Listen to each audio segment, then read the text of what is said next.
Welcome to the P.A.S. Report podcast. If you're tired of censorship, outraged by government abuses, and thirsty for real insights, then you're in the right place. Get ready, because here, the fight for freedom never ends. Here's your host, Professor Nick Giordano. It's showtime. People should not be afraid of their governments. Governments should be afraid of their people.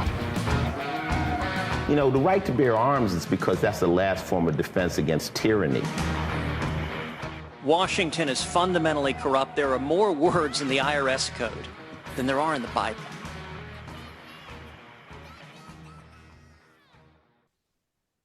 Made in America, heard around the world. You're listening to Blunt Force Truth. I'm your host, Mark Young, with co-host engineer Matt Umbarger. Standing by, Matt, it looks like we are going to end the government hostage crisis. Yeah, lots going on since the last podcast. I know we wanted to talk to Nick Giordano, our upcoming guest here, about the New York stuff, but then, wow, we got a lot of other stuff to talk about. So yes, we're coming to an end with the hostage crisis. The Democrats have just done an enormously wonderful job driving America into a ditch and accomplishing zero.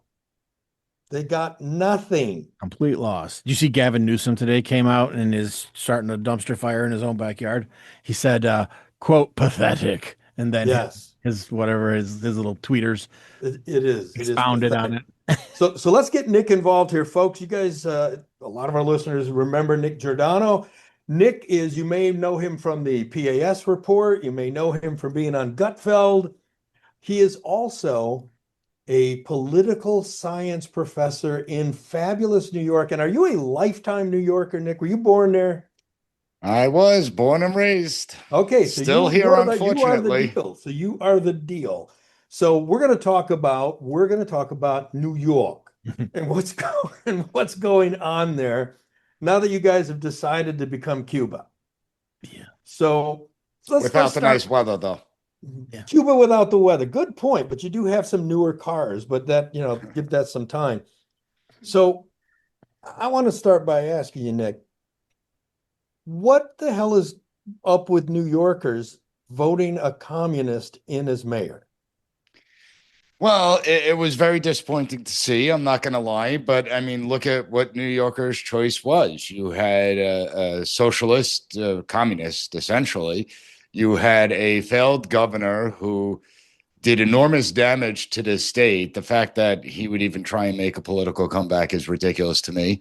And then you had a Republican in Curtis Sliwa, and 2 weeks before the election, you had the Republicans coming out saying, well, don't vote for the Republican on the ballot, vote for the Democrat, the failed governor that you despised, vote for him, because we don't want the city going socialist. It was like the dumbest thing I've ever seen. And Republicans, it was their own fault. They didn't lift a finger in this campaign to help the Sliwa campaign.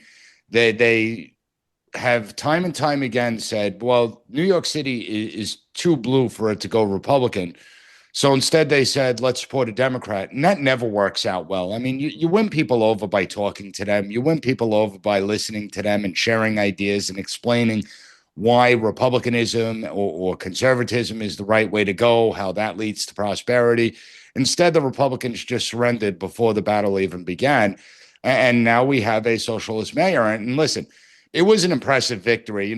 Some Republicans are trying to, downplay his victory. It was impressive. You had the largest voter turnout since 1969. Mm-hmm. You had millions come out to vote, over 1 million cast his ballot for him. He defeated all the candidates combined, got over 50% of the vote. And now we're going to become this socialist utopia. And I expect the escape from New York is going to begin. I mean, here you're putting a Marxist in charge of the financial capital of the world. And the things that he's promising, he can get done. A lot of people are saying, well, that was talk during the campaign. I don't think people realize how radical the city council of New York City is. It is the most extreme city council in the entire country, and he's certainly going to be able to get his wish list through. So when we look at government grocery stores, well, we know how that ends, right? We saw it in the Soviet Union, but we don't even have to go back to the Soviets. We could look at Kansas and how they failed over there when they tried them. He wants to control the housing inventory. And this is where it goes beyond socialism. You know, Marxism is controlling the means of production. He wants to control the housing inventory in New York City to determine rent prices, to determine the cost of housing. And he's going to do it through manipulative means where if a landlord isn't quick to repair something, well, they're going to try and seize the property. That's communism right there. He wants to defund the police departments, and he doesn't have to worry about defunding it. I'm already hearing from numerous law enforcement officers that are close to retirement that they're going to retire. Yep. I'm hearing that it's going to be very difficult to get anyone to join the NYPD, but he wants social workers to really respond to crime. So you can have 911 operators deciding whether to send a police officer or a social worker. I mean, it's going to be a disaster. I feel bad for all the social workers out there because it's only a matter of time before something serious happens. He wants to shut down the prisons and release the prisoners on the street, you know, convicted felons. And so Rikers Island houses some pretty bad thugs, right? People rape, robbery, pedophilia, murder. But no, we're going to open the prison doors, let them all out to go back into the communities they already victimized, and then they could re-victimize them again. So all his ideas, all his plans, I mean, with education, he wants to do away with the talented and gifted program. You know, New York City's best and brightest because they do the right thing. We got to punish them in the name of equity. It's completely preposterous. The question is, how long does it take for the decline to really hit? How long does it take to hit rock bottom? And I hear a lot of Republicans and conservatives saying that it's a good thing Mamdani was elected because people will now really see what socialism and communism is all about. And I agree with that. At some point, the voters are the ones who are responsible, you know, and the voters get the government they deserve. But don't forget how the Soviets were able to prop up that system for a really long period of time before the cracks began to emerge. So it may go fine at the beginning. And what is that going to do? Well, it's going to have more people gravitate towards the socialist ideology. It's very concerning all around. Well, we hear Mamdani say that he's going to put a hiring freeze on the NYPD. So Matt and I did a little math, and we see the NYPD loses 200 officers a month organically from retirement. So if you look at the department, it has 34,000 employees. If you lose 200 a month, that's 2,500 a year. So he could cut the NYPD by almost a third in his first term by just, he doesn't have to defund it. He can lose a third of his officers just from retirements in his first term.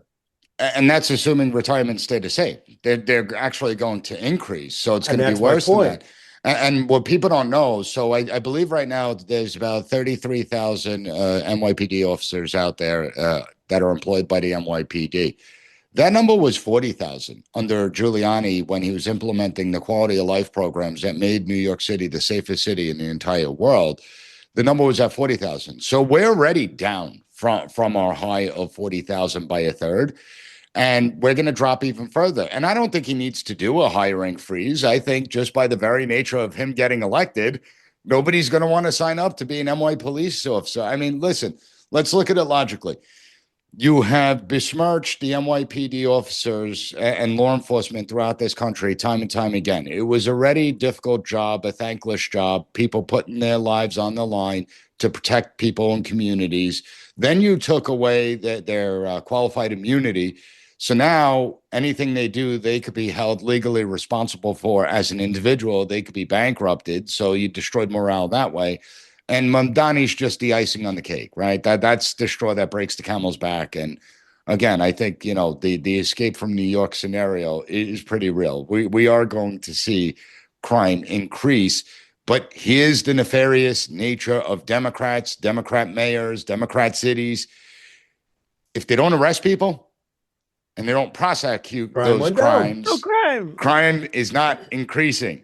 And so we know that he's not going to be arresting people. We know that even if people are arrested, charges are going to be dropped. It's similar to when it comes to gun violence. Democrats will scream about gun violence, yet when it comes to guns, they drop the gun charges on the most violent offenders, and those guns were obtained through black market means. They weren't purchased legally in a gun store, but it's a way for them to cover up their own incompetence and their own nefariousness. So this is figures don't lie, but liars figure. Exactly. So we're going to cut the police department. Now, Mamdani is claiming he's going to give free sex change surgeries to anybody who comes to New York. So you're worried about the mass exodus, but I think there's going to be a mass intro into New York, because anybody who wants to have a free sex change surgery can now go to New York and get it free, right? So, Mark, if you ever want to dye your hair purple and come to New York, you're more than welcome. So he's going to make the buses all free. Now, not the subways, just the buses, right? Well, he actually can't make the buses and subways free, even though he promised that. So the New York State MTA is the one that controls the buses and the subways. And when we look at the buses and subways, New York State, the MTA is already broke. They're not going to say, right, no, you can't charge. What's going to happen, Mamdani has a couple of choices. He could either provide reimbursement to all New York City residents for those that use the buses and the subways, or he could purchase buses himself on people's tax-paying dime and use that. That one's probably going to be the most difficult of his promises to actually accomplish. Everything else, I think he could easily accomplish. That's going to be much harder. Okay, well, the tax stuff he said he was going to do too. I don't think he can do that because that's a state thing, right? And Jeffrey, well, no, there's city taxes that you have to pay, so he could raise. I mean, listen. First of all, Mamdani's a racist. Okay, he has openly said that we want to target the wealthy elite, the wealthy elite white neighborhoods, yep, and redistribute that wealth to the poorer neighborhoods. So he's targeting people based on race and the zip code they're living in. But he can raise New York City taxes if he chooses to. They could raise property taxes an exorbitant amount in these areas if he chooses to. And guess what? The New Yorkers in New York City, they deserve it. Because in the wealthy elite neighborhoods, the ones where the public virtue signalers come out and try and tell us how they're more moral and righteous than we are, they're the ones that voted for Mamdani. Yeah, that's right. The college-educated white women, liberal elites, they're the ones that voted him into office and got him into office. So let them suffer. So at your college, you're teaching political science. I do. And you have all these young minds filled with mush coming into your class. How excited are they about Mamdani and having communism in New York? Some tend to be very excited about that. They are Mamdani supporters. They say the system isn't working, that the system is broken, and that essentially they're entitled to all that Mamdani and the Mamdanis of the world are offering. They don't realize that socialism and communism has failed in literally every single country it's been tried in. And when you begin to challenge the students, I'll always get the response in at least one of my classes, well, it's because it was never implemented the right way. Right, because I say, okay, so with all the people, all the countries that tried socialism, like, let's be honest, Lenin, Trotsky, they weren't morons. Mao Zedong wasn't a dumb man. Marx all these countries that tried socialism and communism failed. Do you think maybe they're just maybe an Achilles heel to socialism, communism, that it just can never work, period? But they all tend to think that government is the answer, that the government is the solution to every problem we face. And I think that's the most terrifying thing when we listen to Mamdani's victory speech, where he said, and I'm almost quoting it verbatim, that no problem is too small for the government to fix. Oh, no problem is too large for the government to fix. No issue is too small for the government to take up. That is frightening. This is like calling my local home improvement company. No job too big, no job too small. Well, but Mark, I want to ask you. So this is what fascinates me. Have you ever met a single person that ever had to deal with government at the local, state, or federal level that after the experience, they were like, wow, that was such an enjoyable experience. I really wish I could do that more often. Like, has anyone ever went into a DMV and they just look around and they see all these people having a good time with smiles on their faces, laughing it up? Or does every single person look absolutely miserable when you go into a DMV? Now, imagine you have to go into a DMV-like center for your housing, for your education, for anything and everything. I mean, it's ridiculous. So, you look at this. Now, let me stick with your students for a minute. When we look at the protesters, we look at the people attacking ICE officers, we look at who's out there, we mostly see left-leaning white women. I actually have a friend of mine who was at one of these protests in New York, which was a BLM protest. And he's black. And he said he got to the protest and realized he was the only black person there. He's a conservative. And he was the only black guy there, period. It was all old white hippies and white liberal middle-aged women. Do you find that the females in your class are more to the left than the males are?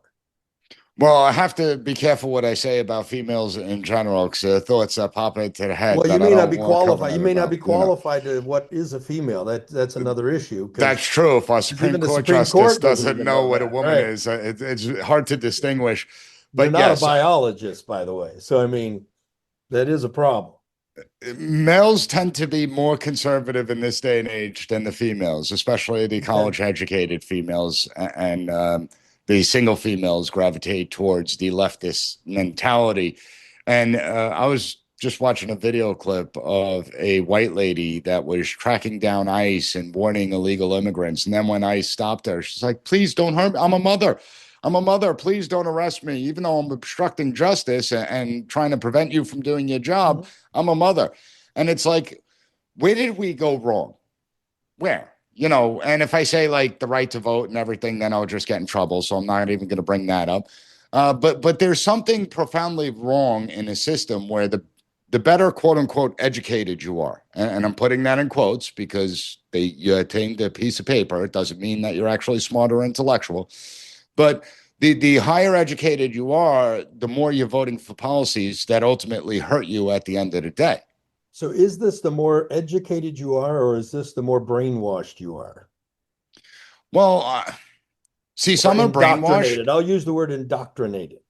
Well, I think there's brainwashed and indoctrinated, but also I think that there's a large amount of just ignorance where people are just completely ignorant that they have no idea, that they don't teach these things anymore. They don't teach about communism. They don't teach about things like World War II and the Cold War. They don't teach about our founding. And so my argument is, yes, you do have brainwashing and indoctrination going on. We all know that's taking place. I've been outspoken against it in college academia for years. But at the same time, I tell my students, you cannot defend what you don't know. And that's part of our problem. They don't know what liberty is. They don't understand concepts of freedom. Matt and I ran some numbers last week. I know Matt remembers them or not, but we were looking at what percentage of Americans can pass a civics test at the level of a immigrant becoming an American. And we found out that the immigrants are passing the test at over 90%. But we also found out that almost 70% of the population can't pass a citizenship test to become an American, with such mind-boggling questions such as how many branches of government is there, or how many members of Congress, or how many people are in the Supreme Court. Yes, it's the simplest questions about America. It was like 36%. Yeah, it's absolutely absurd. And think about how simple these questions are. How many people in the Senate? How many seats are there in the U.S. Senate? So I'm not even asking you to tell me the names of the Supreme Court justices.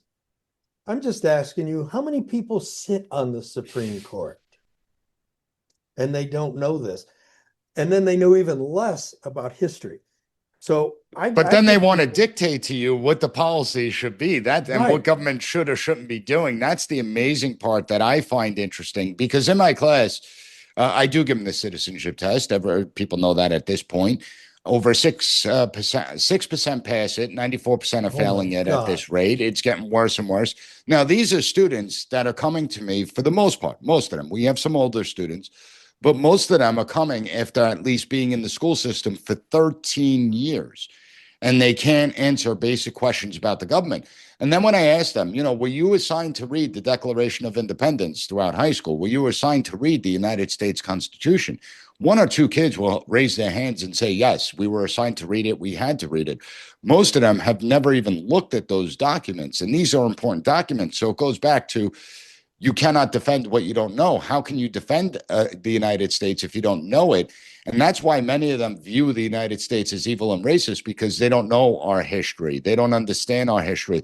I mean, I did an episode, the America's Founding Series episode on the P.A.S. report, where I talked about Pelatiah Webster, America's first economist.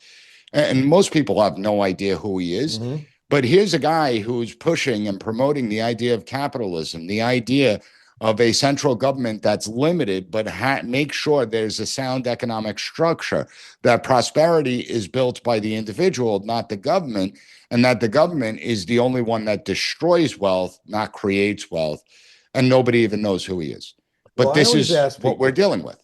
I always ask people, tell me any instance, any example that you have, and I'll throw this to you too, any example you have of any goods or service that the government decided to become involved with that has become cheaper or easier to obtain? And the answer is zero, isn't it? Zero. I mean, they can't even maintain roadways, and that's the basic function of a government. So here's the description that I give people. So I tried this on people. Maybe you might try this. I asked people, what do you think of a system that allows two complete and total strangers to cooperate and collaborate to both of their benefit and interests in a transaction that does not have the government intervening? And most people say, well, that sounds like a good plan. And then I tell them that's the description of capitalism. And because they think capitalism is horrible, but they don't have the ability to describe capitalism. They don't know what it is.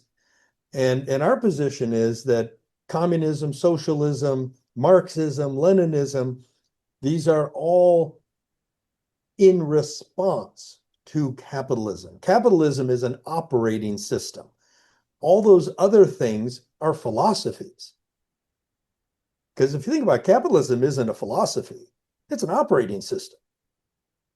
No, it certainly is. And I think that you're right to point that out. But here's the problem. First of all, as I spoke about the ignorance, most people have no idea what capitalism is. And I will hear students say, capitalism is the root of all problems. And then I ask them, well, is the United States a capitalist country? They don't realize the United States hasn't been a capitalist country in a long time. We have a shared economy, number one. Yep. We are a heavily regulated economy. And it's funny because you look at the Alexandria Ocasio-Cortez's, the Bernie Sanders, the Mamdanis of the world, and they'll talk about this idea of democratic socialism, which doesn't exist. It's fake. There's nothing really called democratic socialism. But they'll point to the Nordic and Scandinavian nations. However, what they don't know is, first of all, the Nordic and Scandinavian nations are actually more capitalist than we are here in the United States. They rank higher on the capitalist scale than we do.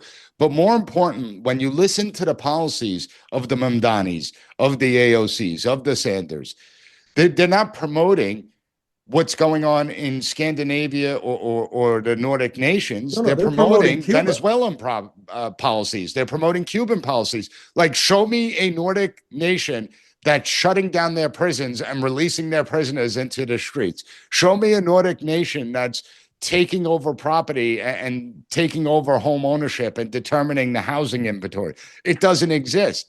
So they're pushing policies that Cuba and Venezuela push, but they're trying to say it's the Nordic nations because then people will say, oh, okay. And if you look at the Nordic nations, the only thing that they can point to that they try to drag them into the socialist conversation is a healthcare system. That's the only Correct. thing that's different is a healthcare system. But they wouldn't like the tax structure. So here in the They want the United tax States, structure. what is it? Over 50 or 60% don't pay any taxes. Okay. In the Nordic nations, everyone pays. If you're making $10,000 or you're making $100 million, everyone is going to pay a 50 or 55% tax rate, whatever it is over there. Everyone has to pay. You have to put into the system in order to receive a benefit from the system. Everyone has to do their part. And in these nations, they're not entitled, refugees, immigrants are not entitled to any benefits. Okay. They may be entitled under EU benefits, but they're not entitled to the local native benefits because they didn't contribute and participate within the system.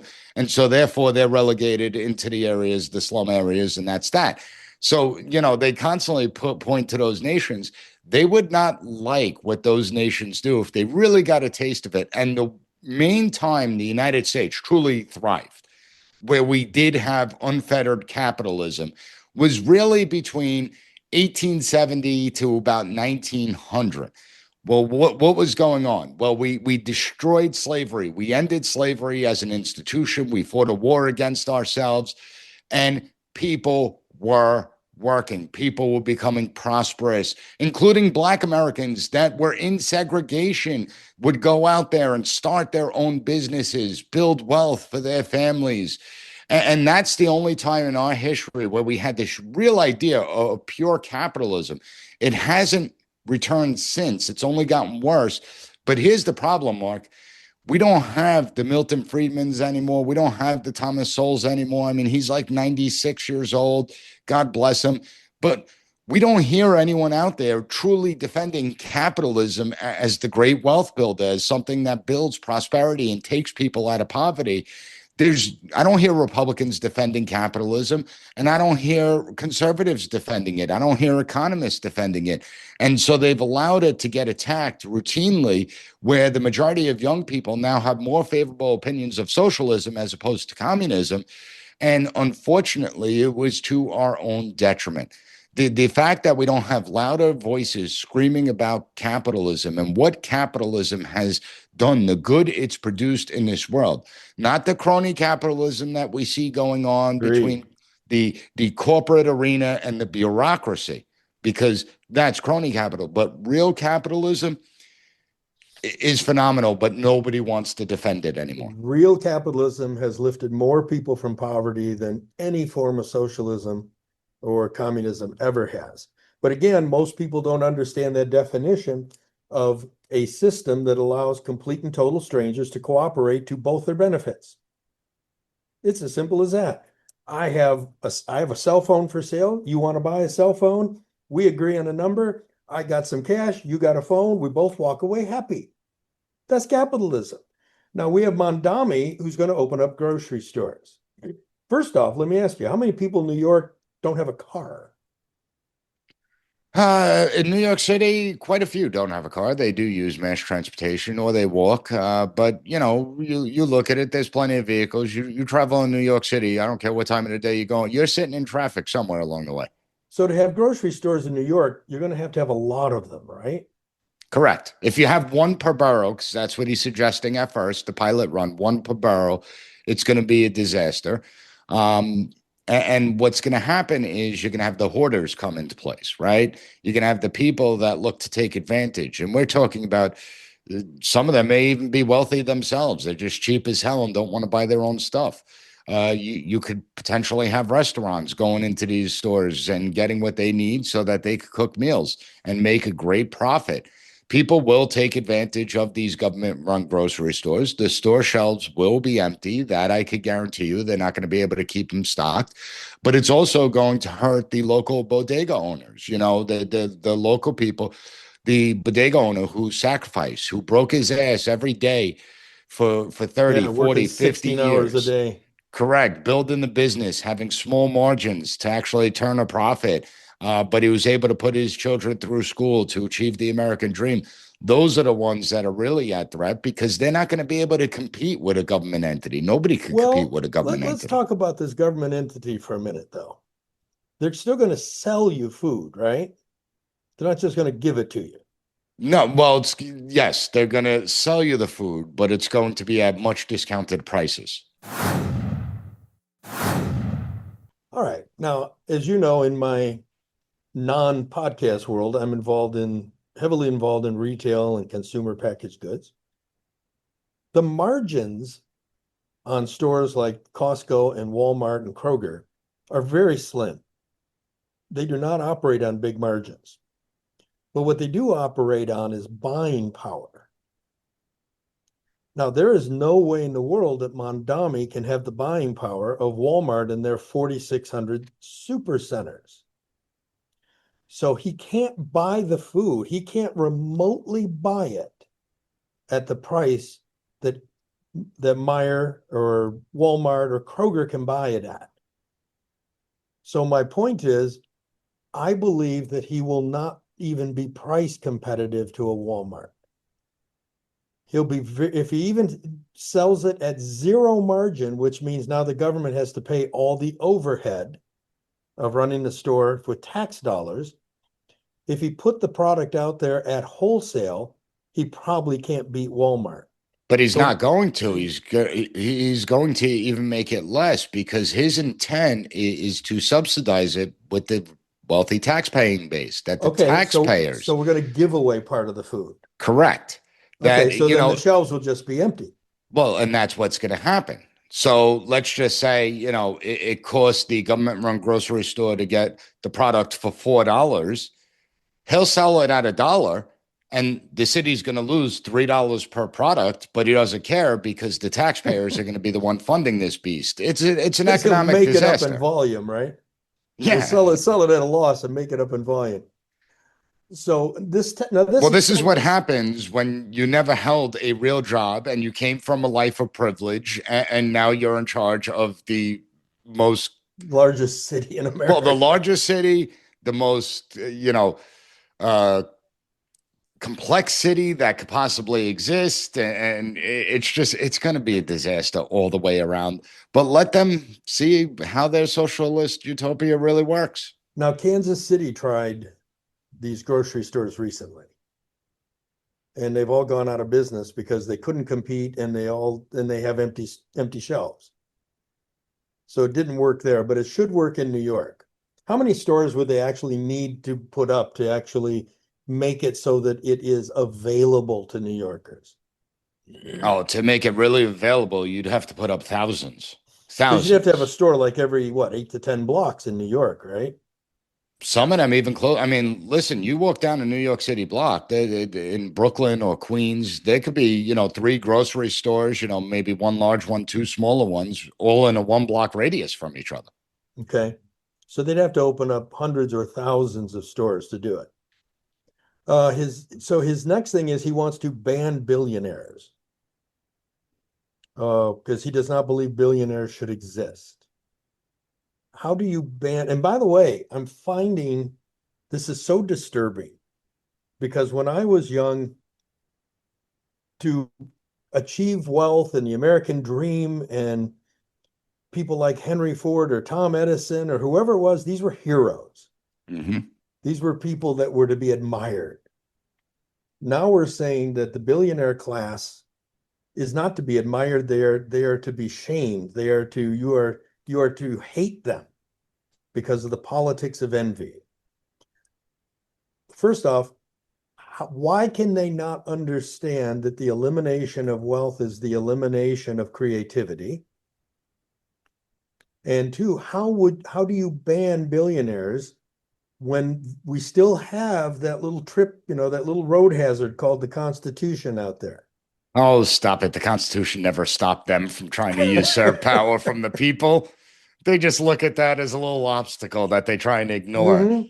But when we look at it, he's not going to ban billionaires, but what's going to happen is billionaires are going to leave because they have the means to leave.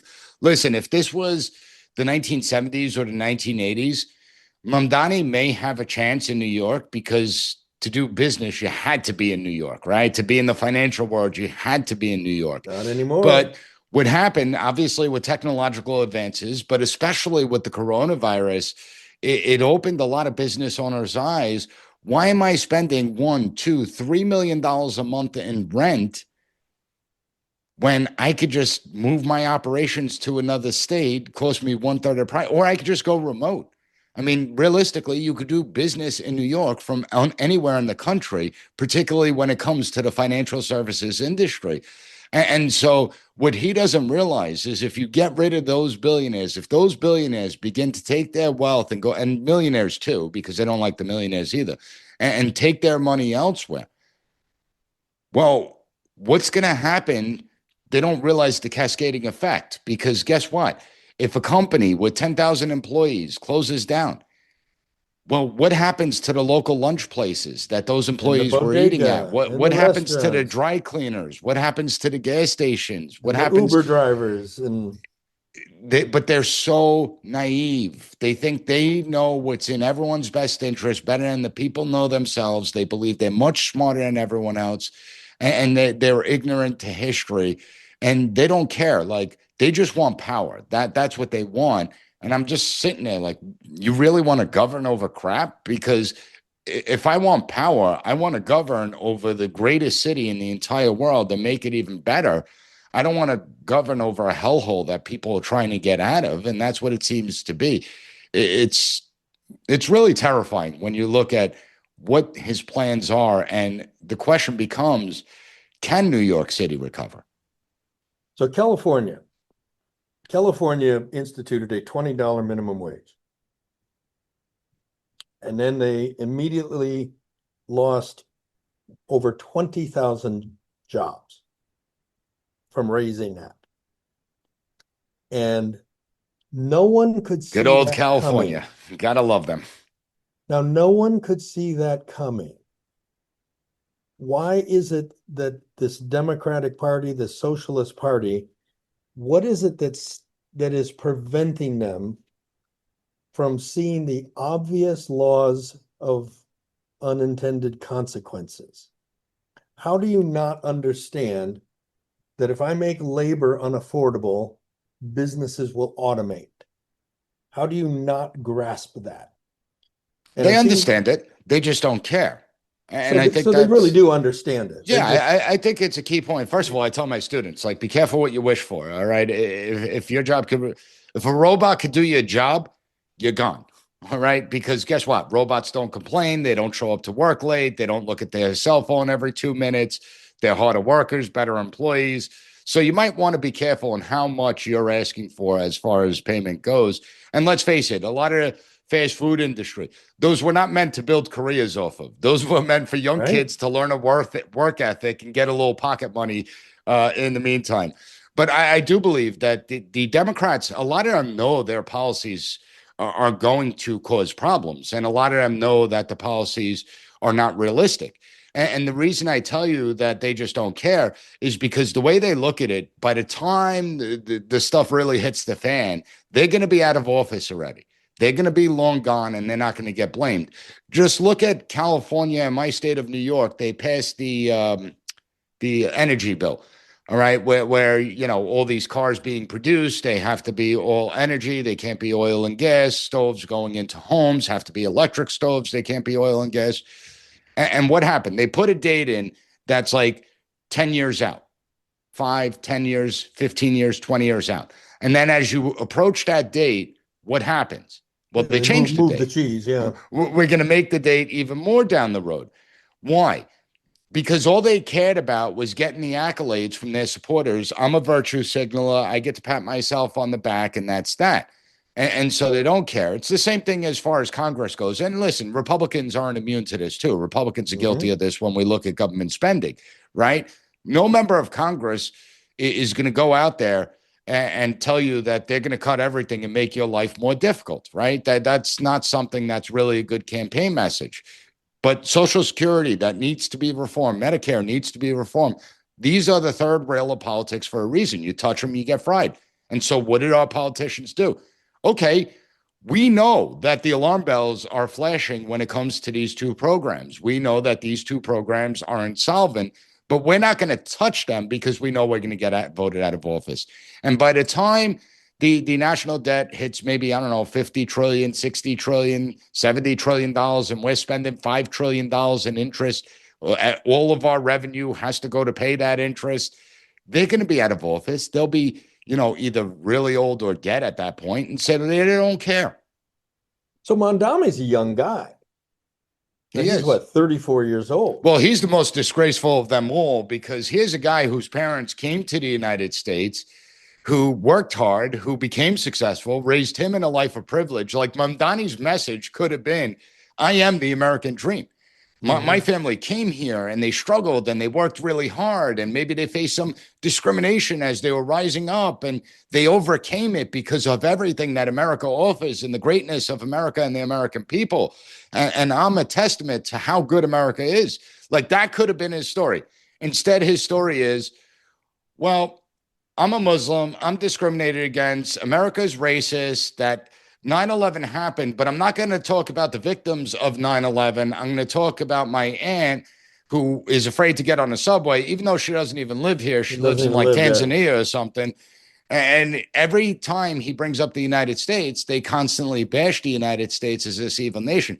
People like him really frustrate me, because no, you're in this position. And it shows that America, you could achieve anything you want. Even if you're an avowed socialist, a member of the Democratic Socialists of America, you could be elected to lead the financial capital of the world. And you can get rich. America. And you can get rich like Bernie Sanders. Correct.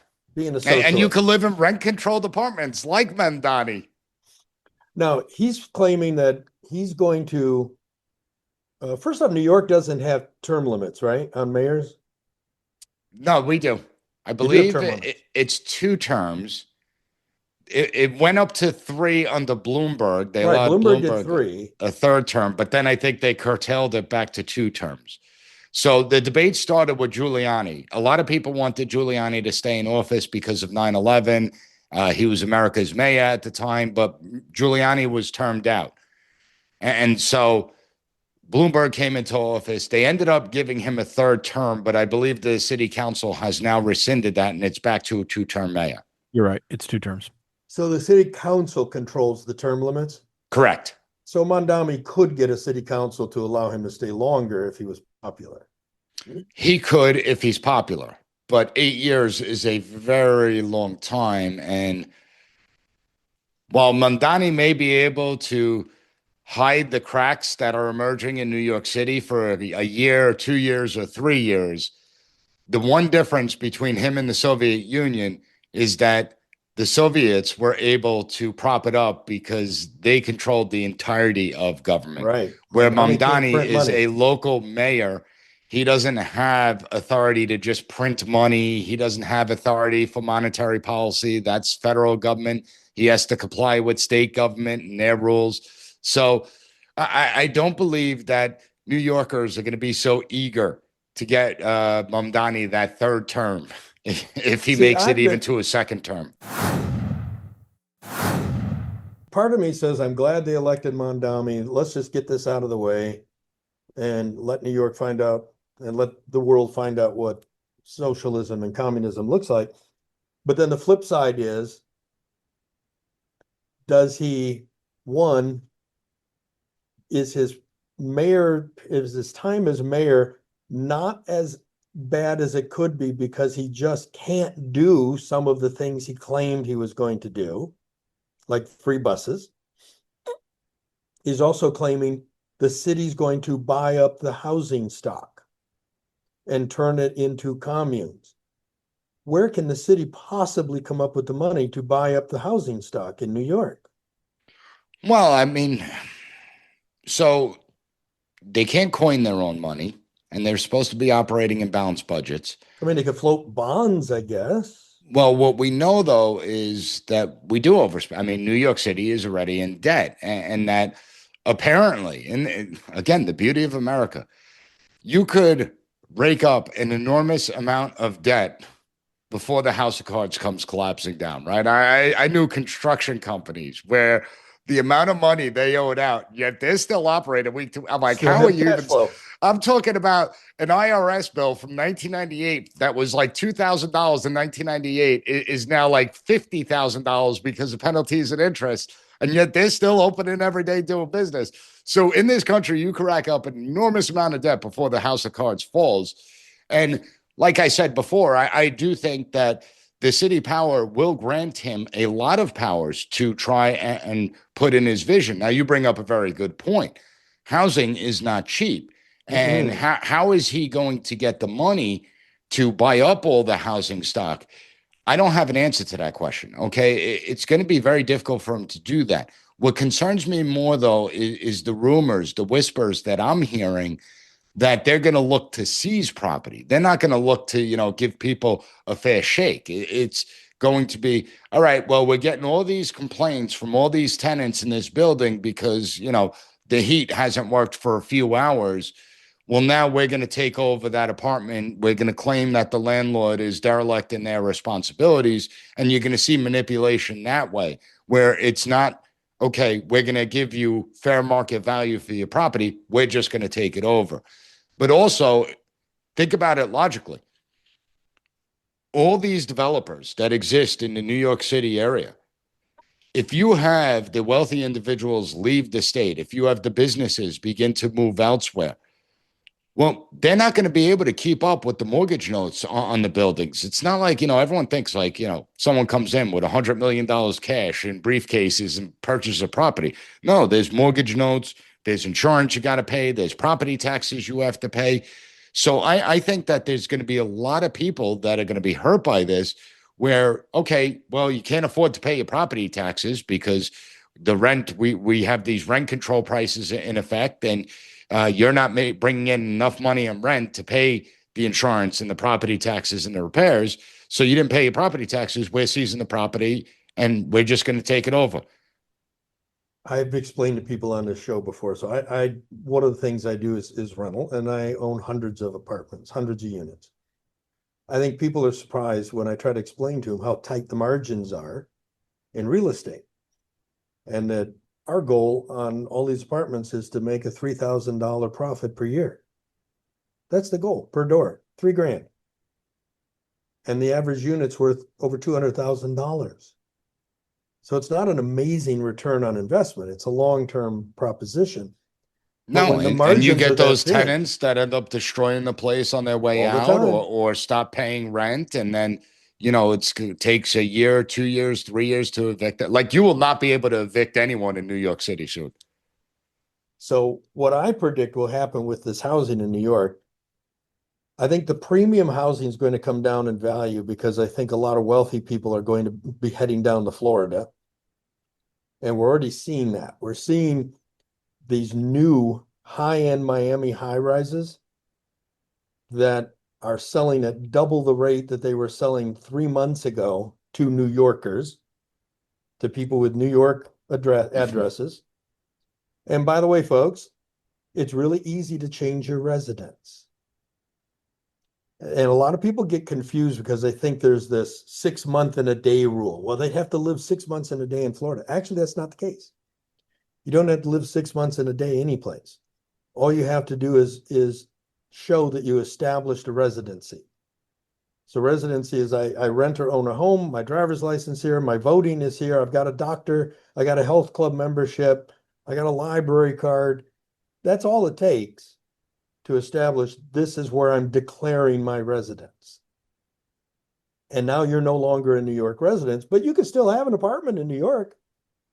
You can still have a home there, but it's not your residence, which means you're not paying the income tax there anymore. It's like Letitia James living in Virginia when she's the Attorney General of New York State. She did nothing wrong. That is just Trump trying to weaponize the legal system, that she would never do something like that. But at any rate, I think some of the high-end real estate is going to come down in value. I think the working class real estate, if the government starts trying to buy it, it's going to go up in price because the government, it'll be the tendency of the government to overpay for it.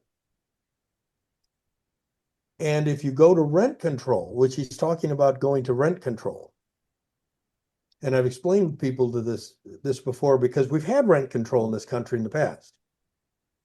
And when we had rent control, two things happened. One, some buildings were just shut down and left to go back to the bank and go bankrupt because I can't make it work.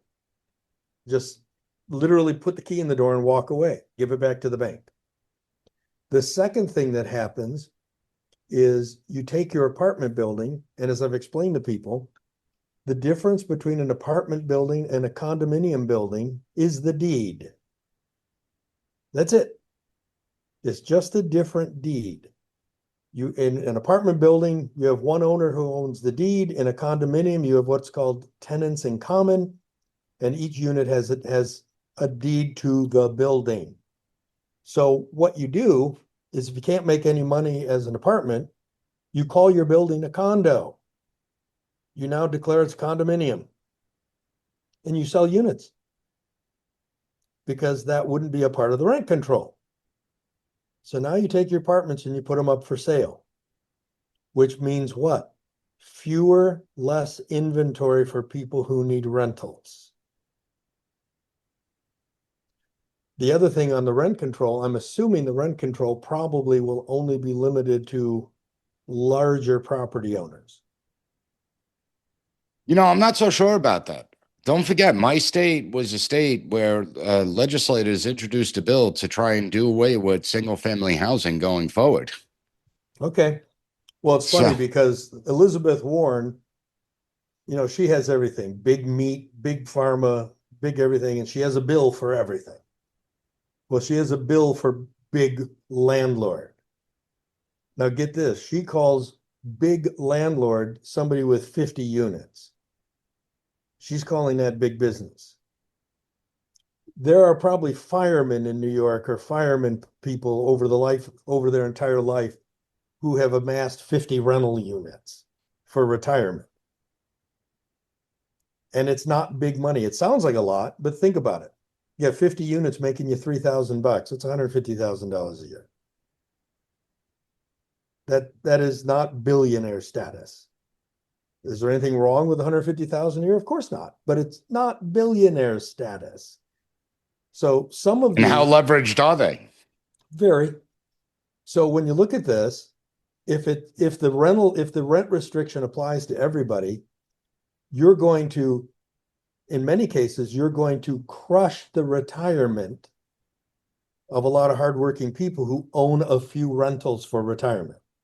You're also going to crush a person that has a single family home and maybe they rent out the basement and it's considered a legal apartment. It's registered with the city. Now that falls under rent control.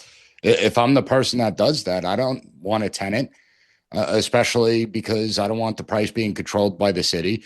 More importantly, we know that tenants have more rights than the actual landlords themselves. So why even bother with the headache? So to your point, you will see less units available. And we've seen this play out. I mean, just Argentina, we saw what happened there. I mean, everywhere you go, they try this crap and it never works because government isn't the solution. It's the problem. And then it comes in and it says, give us more power to solve the problem that we created in the first place. The problem we created is only solved by making us bigger. Yes. So do you think they'd even go after stuff like Airbnbs and stuff of that nature under this? I don't know. To be honest with you, I haven't heard Mamdani really speak about it all that much. So I don't know what he's going to do in regards to the Airbnbs. There are certain rules and restrictions that do exist in the city. Obviously, it's highly regulated. So how it's going to change, I can't answer that going forward. But again, if we look at all those policies all together, we know the change isn't going to be for the good. Now, Nick, in Seattle, we think of Mamdani as being a one-off, but he's not a one-off. So in Seattle, they have a woman running for mayor there, Katie Wilson, who's as crazy as Mamdani. And her qualifications is she's never had a job and lives in her parents' basement. And they're going to make her they're trying to make her the mayor of a $12 billion budget city. Not the size of New York, but it is still Seattle. And I'm looking at the numbers right now, and Kate Wilson and Bruce Harrell are 91 votes apart at this moment with 6,400 ballots to count because they're actually having to do recounts because it's so close. But to your point, I just want every Republican who didn't go out and vote should be ashamed of themselves, because you don't realize when I hear, well, New York City is a blue city. Seattle's a blue city. We don't have a chance. Well, 91 votes could easily be overcome. 91 vote difference with 6,400 left to count. So we're seeing that there will be that this wave of democratic socialism isn't just in New York. I do believe that New York was quite an anomaly because of who ran. I mean, Mamdani didn't have anybody to run against. No, A disgraced governor, a disgraced mayor. Cuomo. Right, a disgraced governor, a disgraced current mayor, and Republicans can get 10 or 11% of the vote at best. So, I mean, he really didn't have any challenge. And he's so handsome and he's here's the scary part, Mark. So if you look at the last mayoral race, the Republican usually gets about 35% of the vote in New York City. It's not like they're completely gone. Right. And if you look at the mayoral races, no, he didn't, but he did last time when he ran 4 years ago. He got about 36% of the vote. So it just didn't turn out? No, it was the stupid Republican leadership saying, don't vote for the Republican candidate, vote Cuomo. Right. So you had a lot of people that said... And I got to say, Trump was on that list. He was. I don't know what the hell he was thinking. You would think that the disgraced governor, a governor who had to resign in disgrace, given everything he did, you'd think after Cuomo was destroyed by Mamdani in the primary, that Republicans would have put pressure on Cuomo to drop out of the race. And if Republicans didn't like Sliwa, they should have held the primary. Bring up someone else. So what does a 34-year-old Mamdani, let's say he manages to get 8 years and really destroy New York. So now he's 42 years old. Where does he go? Because he can't be president. He could go into the House. He could go into the Senate. I mean, you're going to have Senator Alexandria Ocasio-Cortez, after the 2026 race, when she takes on Chuck Schumer and destroys him in a Democratic primary. I think she is going to primary Chuck Schumer. Oh, I have no doubt she is. Unless he decides to just step away. Schumer was an idiot for even doing this shutdown thing to appease the left. At his stage in life, he should be like, screw this. I don't need this. I'm not going to run for re-election. I'm not even going to shut down the government. Let's go. That's what I'm wondering, if he'll just bow out and not run. It's certainly possible, but it seems like these people are so addicted to power, that they love the power, they love the spotlight, and they don't want to leave it. But yeah, I think he's done. I think that the Democratic Party is finished as the Democratic Party. It's no longer the JFK Party or the Truman Party or the Bill Clinton Party. This is now the Democratic Socialist of America Party. That's what it is. The progressives now control the entire Democratic Party. They are the leadership.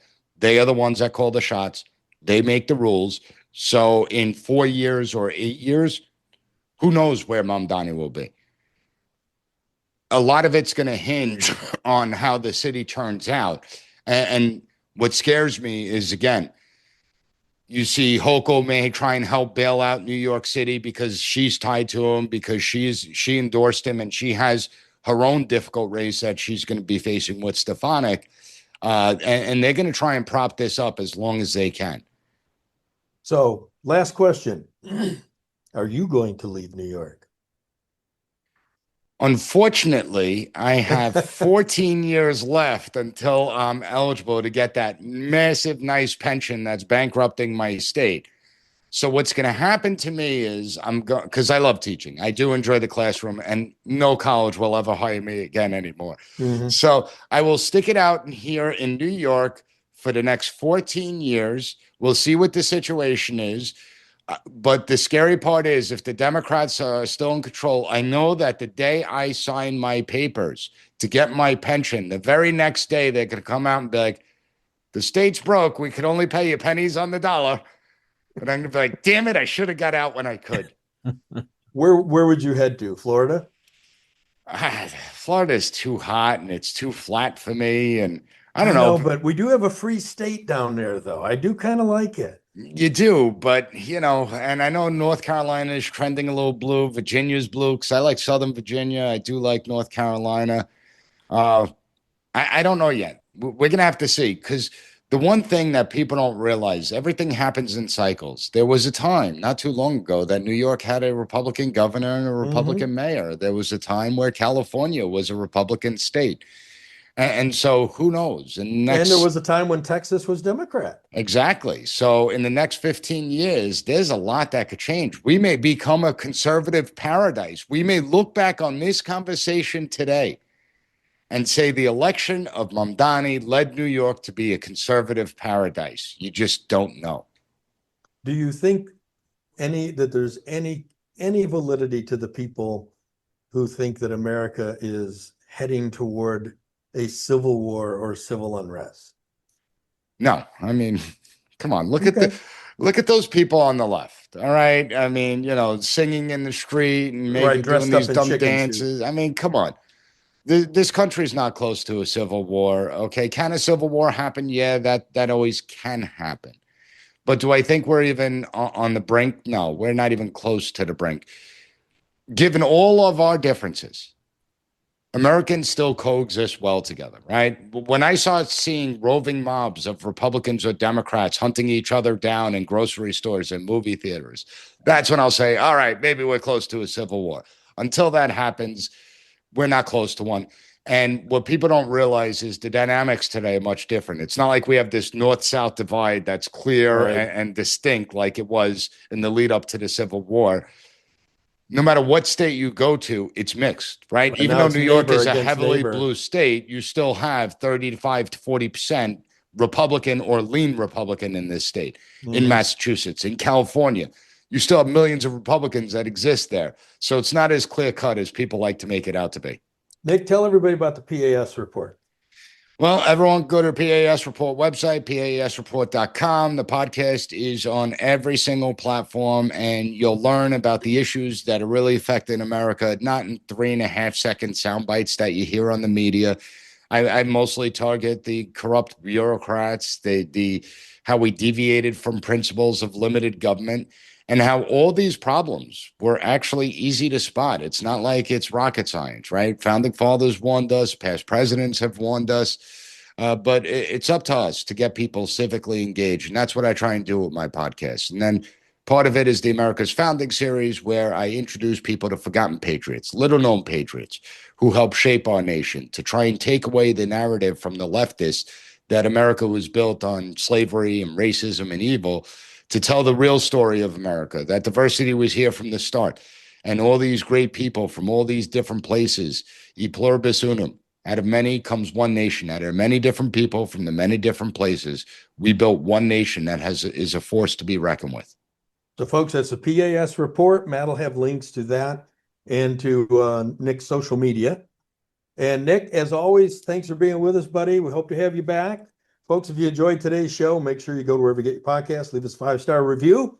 And if you're not subscribed, hit the little subscribe button. I think it's in the upper right-hand corner on most of those things. Yeah, depends on the platform.